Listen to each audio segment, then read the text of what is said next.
Mais uma vez nós estamos aqui reunidos para trazer uma palavra para você. Nesta semana, uma palavra muito especial. Estamos experimentando um momento lindo, uma semana maravilhosa e muito reflexiva, onde de fato somos convidados a exercer um papel fundamental na vida cristã. Esse papel é um papel essencialmente necessário para que nós não esqueçamos da história, mas ao mesmo tempo entendamos o que aconteceu e o que nós já estamos vivendo em Cristo.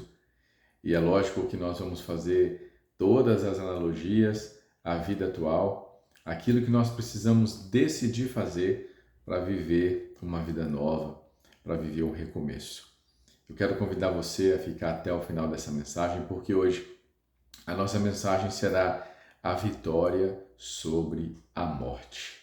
Queridos, eu quero convidar você e eu quero provocar você a fazer essa reflexão junto comigo, levando para todas as áreas da sua vida, refletindo sobre a importância das decisões e escolhas de romper com aquilo que te matava, com aquilo que te aprisionava, com aquilo que não era o seu cenário de destino, mas era apenas um processo durante a sua trajetória de maturidade. O que você decide vencer hoje? Quais os motivos e os fatores que te matavam e que hoje você decide romper? E essa mensagem que eu quero trazer para você. Pegue a sua Bíblia, pegue esse livro sagrado para a gente poder tirar os aprendizados sobre esta passagem no dia de hoje. Nós estamos essencialmente refletindo sobre Páscoa, refletindo sobre Semana Santa, refletindo sobre paixão e morte de Jesus, mas principalmente refletindo sobre a ressurreição de Cristo. É tão gostoso e tão genuíno imaginarmos que tudo aquilo que Jesus passou nos levou a uma promessa ainda maior do Evangelho de Cristo. Eu entendo, inclusive, que um novo momento se estabeleceu a partir da ressurreição de Cristo. Eu entendo que uma nova etapa, uma nova estação, um novo tempo, um novo mundo surgiu após a ressurreição de Cristo. Fico pensando como foi doloroso, sofrido, tenso, pesado para Cristo passar por todas aquelas etapas que a palavra nos mostra. Mas ao mesmo tempo, o quão vitorioso foi e o quão vitorioso é Jesus Cristo em nossa vida por vencer tudo isso em amor aos seus filhos. Eu quero trazer você para essa reflexão, e a reflexão está no livro de Lucas, no Evangelho de Lucas, capítulo 24, versículos 5 a 7. Diz assim: Por que vocês estão procurando entre os mortos aquele que vive? Por que vocês estão procurando entre os mortos aquele que vive? Ele não está aqui, ressuscitou. Lembrem-se do que ele disse quando ainda estava com vocês na Galileia.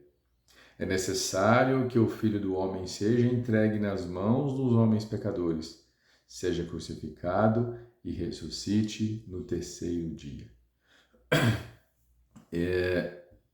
Quanto aprendizado existe nessa passagem? Quanto aprendizado existe nesse trecho pequenininho que eu li para vocês e que nós vamos refletir agora? Esse texto, ele passa em Lucas, mas passa também em Marcos, passa também em João, de forma muito similar e de forma muito profunda também. Cada versão com as suas nuances, com as suas reflexões, com as suas mensagens centrais. Mas aqui eu quero trazer principalmente o que está escrito no versículo 5. Porque vocês estão procurando entre os mortos aquele que vive. Aquele cenário pelo qual Maria Madalena viu Jesus já não existe mais. Aquele cenário que Maria, mãe de Tiago, viu já não existe mais. Jesus não está na tumba, Jesus não está no sepulcro, na verdade. Jesus não está morto, ele vive. Jesus não está no sepulcro, a pedra foi removida, a pedra não está no lugar, o sepulcro está vazio. E quanto aprendizado existe neste simples versículo. Eu quero trazer você para esse entendimento. Como você se posiciona em sua vida mediante aos problemas e desafios que você enfrenta, no sentido de dizer o seguinte: já não estou eu naquele cenário que me matava. Já não estou eu naquele cenário que me aprisionava. Você tem feito reflexões assim na sua vida pessoal, na sua vida profissional, na sua vida espiritual? Você tem decidido romper com aquilo que te aprisionava, que te matava? Você tem decidido vencer essas aflições? Porque a Bíblia nos ensina que nós não devemos ficar presos àquilo que nos aconteceu. Eis que faço nova todas as coisas, esqueça o que se foi. E os anjos que apareceram para Maria Madalena disseram basicamente a mesma coisa para ela. Por que vocês estão procurando entre os mortos aquele que não está mais aí? Por que vocês estão tentando encontrar alguém que já não está mais aí? Por que vocês estão procurando alguém que já não vive mais no sepulcro? Alguém que já venceu essa dor, já venceu essa morte, já venceu esse passado, passou pelo que passou para que se cumprisse a vontade do Pai. Ele ressuscitou. Já não está mais entre os mortos. Assim como ele disse para vocês. Veja quão profundo é a mensagem de Jesus para a nossa vida e o quanto ele também nos ensina a entendermos as nossas estações, o nosso caminho. O quão importante é entendermos que na vida, para tudo, existe um processo de maturidade e sabedoria para alcançarmos aquilo que Deus nos deixou. No versículo 7 diz assim: é necessário que o Filho do Homem seja entregue nas mãos dos pecadores, seja crucificado e ressuscite no terceiro dia. Poderia ter ressuscitado no primeiro, poderia. Poderia ter ressuscitado no segundo, poderia. Mas por que no terceiro dia? Porque foi da vontade do Pai que fosse no terceiro dia. Talvez para que as pessoas pudessem experimentar e viver o luto. Talvez para que as pessoas pudessem sofrer a espera. E você? Como tem lidado com a sua espera? Como você tem lidado com as aflições que às vezes têm o atingido e como você tem lidado não com o resultado final, mas com o tempo da espera. Sabe que eu fico pensando que essa mensagem ela traz um significado muito importante para nós. Além dessa promessa linda de Jesus que ele voltaria no terceiro dia, que esse era o motivo de esperança de todos ali, principalmente dos discípulos que escutavam isso de Jesus. Além dessa mensagem central, que para mim é o ponto-chave, mas existe algo por detrás dessa mensagem que é o tempo da espera. Jesus disse para eles, ressuscitaria no terceiro dia. E talvez alguns pensaram, né? Mas só no terceiro dia? Vai demorar tanto assim? Por que não pode ser antes? Talvez outros pensaram, meu Deus, mas já terceiro dia? Mas o tempo da espera. Como que você tem lidado com o tempo da espera? O tempo da espera para a sua promoção sair no trabalho, o tempo da espera para você se formar na faculdade, o tempo de espera para você ver seu filho formar, o tempo de espera para ver seu filho crescer, o tempo de espera para você ver o seu relacionamento amadurecer, o tempo de espera para você ver o seu marido ou a sua esposa mudar aquilo que você acredita que precisa ser mudado, o tempo de espera para você ver aquela situação financeira se ajeitar. Como que você tem lidado com o tempo da espera? Você tem convidado Jesus para fazer parte do tempo da espera ou você tem questionado a demora de Cristo? Meu Deus, que essa coisa para mim não acontece, meu Deus, que isso para mim não aparece, meu Deus, que isso para mim não surge. E eu volto a falar para vocês algo que eu já falei em alguns momentos. Eu vivo hoje, a minha família vive hoje coisas que nós sonhamos há 15 anos atrás. Eu vivo hoje, a minha família vive hoje coisa que nós sonhamos há 20 anos atrás. Mas nem sempre a gente entende o tempo da espera como sendo um tempo de preparo. E aí não tem outras palavras que vêm na minha mente a não ser maturidade e sabedoria. O tempo da espera vai gerar em nós maturidade e sabedoria. Maturidade para entender que o processo é necessário, ele precisa existir para que as coisas amadureçam e tomem forma. A maturidade vai exigir da gente um preparo maior para que nós ganhemos força, músculo, rigidez para poder saber lidar com o que vem depois. Maturidade é o tempo do preparo no processo. E como que eu adquiro maturidade, Valdemar? Suportando a etapa do processo, suportando a espera, suportando aquilo que a gente precisa fazer para que flua e flua bem. E o segundo ponto é sabedoria. Não existe outro lugar para obtermos sabedoria a não ser pela palavra de Deus. E quando a gente adquire isso, a gente entende que o processo é tão necessário quanto a promessa final. Já imaginou se Deus cumprisse a vontade dele no nosso tempo? Já pensou se Jesus nos atendesse a tempo e a hora no momento que só que a gente queria ou quisesse? Não ia fazer muito sentido porque não ia ter valor agregado. As coisas no nosso tempo nem sempre são as melhores para nós. Nem sempre Deus nos responder no nosso tempo vai gerar para nós aquela sensação de importância do que às vezes esperar acontecer. E por isso que no versículo 7 deixa muito claro o tempo da espera, 3 dias. Deus é soberano, Deus é o ser supremo, que só Ele entende o motivo dos dias. Mas no nosso entendimento, é porque nesse instante é preciso estabelecer um nível de maturidade e sabedoria. Maturidade para entender que nada acontece no nosso tempo, mas tudo acontece no tempo preparado por Deus.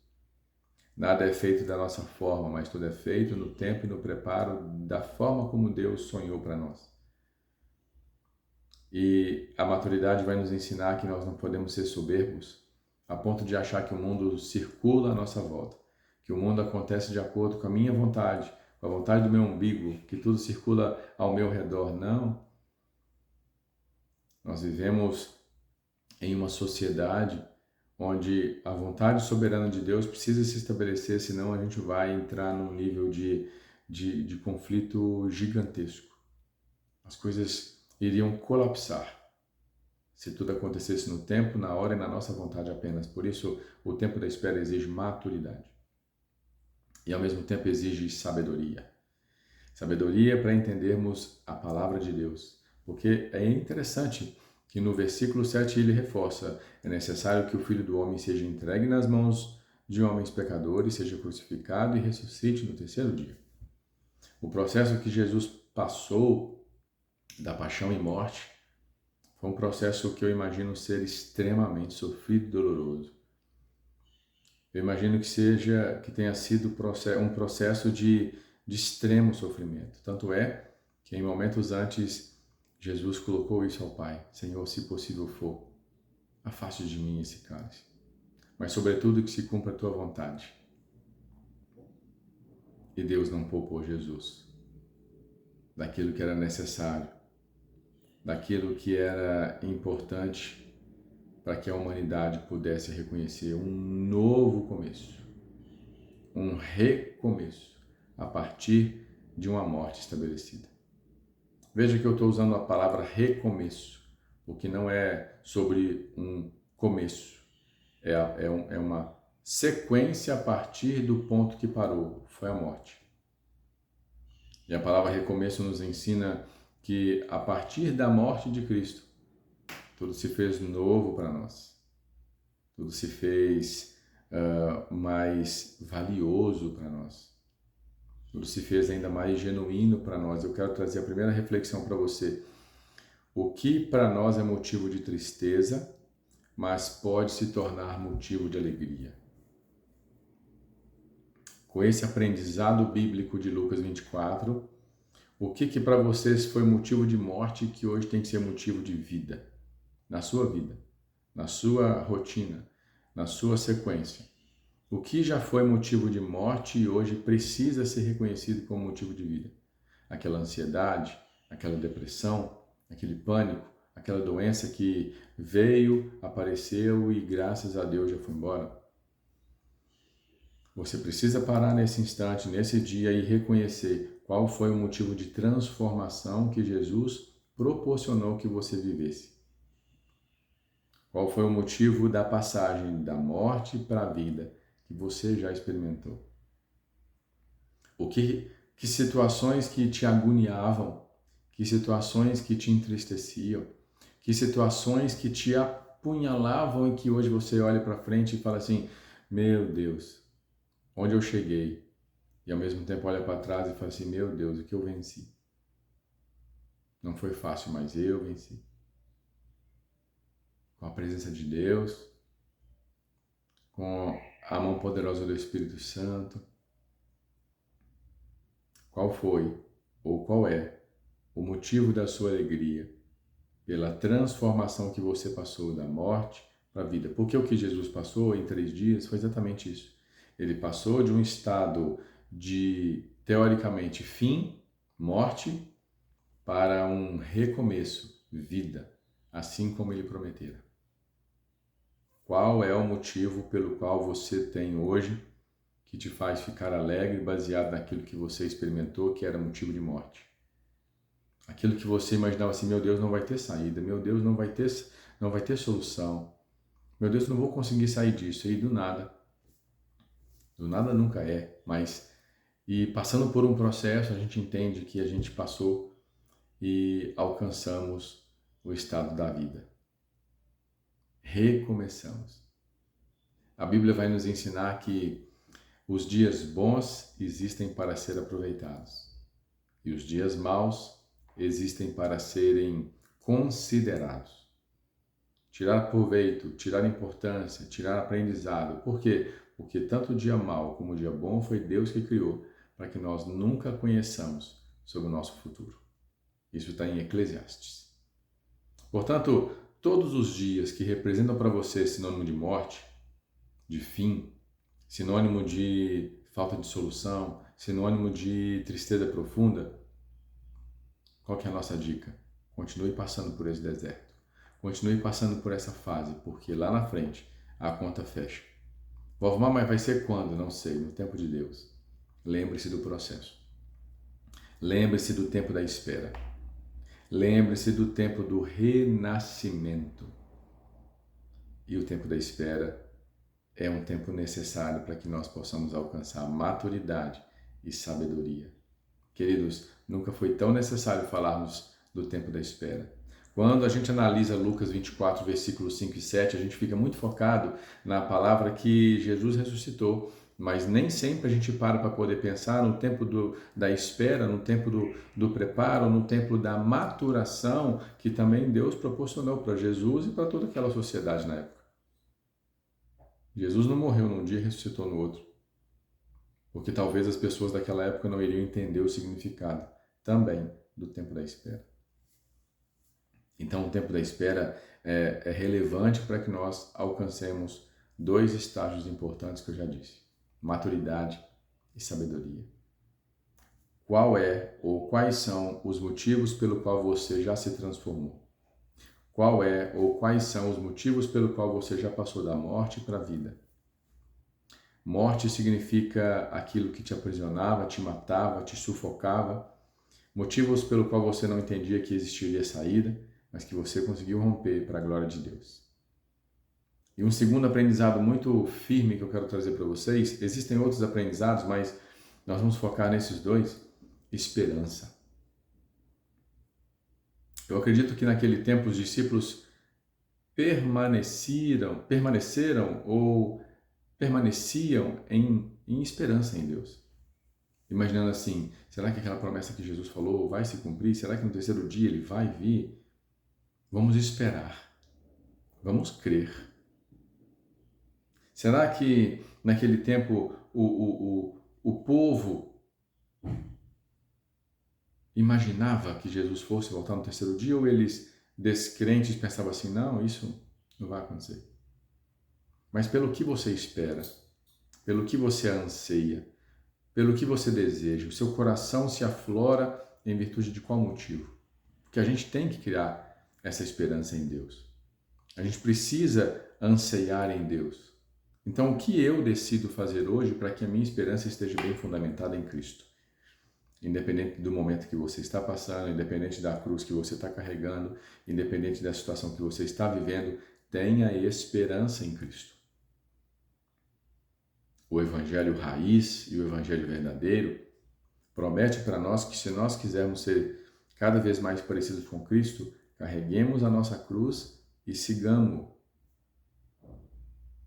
O que quer dizer isso, Valvomar? Saibamos lidar com as adversidades da vida, com os problemas da vida, mas entendendo que Cristo vai à nossa frente e vai com a gente. E que Ele prometeu isso. Vou procurar um lugar para vocês e eu sempre estarei com vocês. Então veja, é a promessa de Cristo para nós. Onde você tem colocado a sua esperança? A minha esperança está única e exclusivamente firmada em Jesus Cristo, porque foi Ele que prometeu. O meu acesso está ligado direto a Jesus Cristo. E o meu acesso ao Pai está sendo sempre firmado na intervenção entre Cristo e Deus. Ninguém chega ao Pai senão por mim. É promessa de Deus, é promessa de Cristo. Que a sua esperança esteja firmada exclusivamente em Cristo. Que a sua esperança esteja validada e alicerçada somente em Cristo. Porque foram palavras dele. Ninguém chega ao Pai senão por mim. E pela ressurreição de Cristo, pelo renascimento de Cristo, nós temos canal direto com Ele. Nós temos canal alinhado com Ele. E aquele que quer ter um encontro pessoal com Cristo, a Bíblia já nos ensina. Não busque soluções fora. Não busque soluções que a mídia ensina. Não. Entra no seu quarto. Fecha a sua porta. E ore a Deus que está no céu.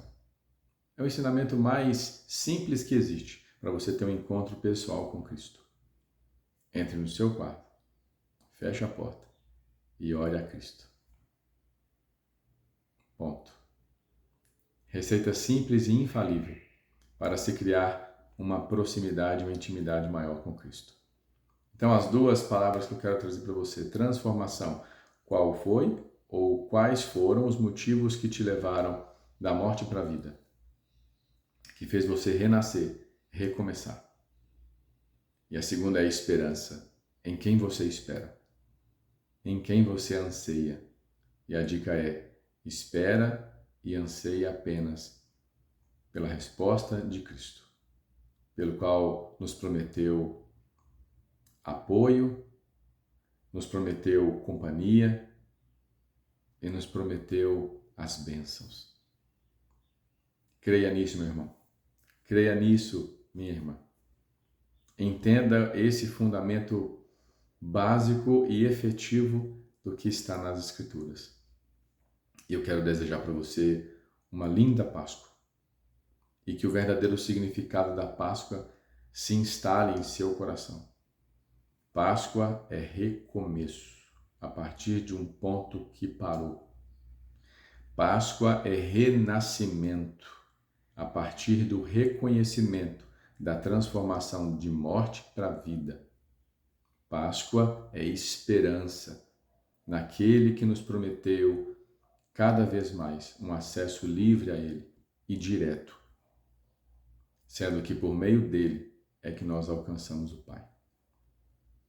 E eu espero que essa mensagem tenha feito sentido para você e leve para o seu coração um ensinamento para esse dia.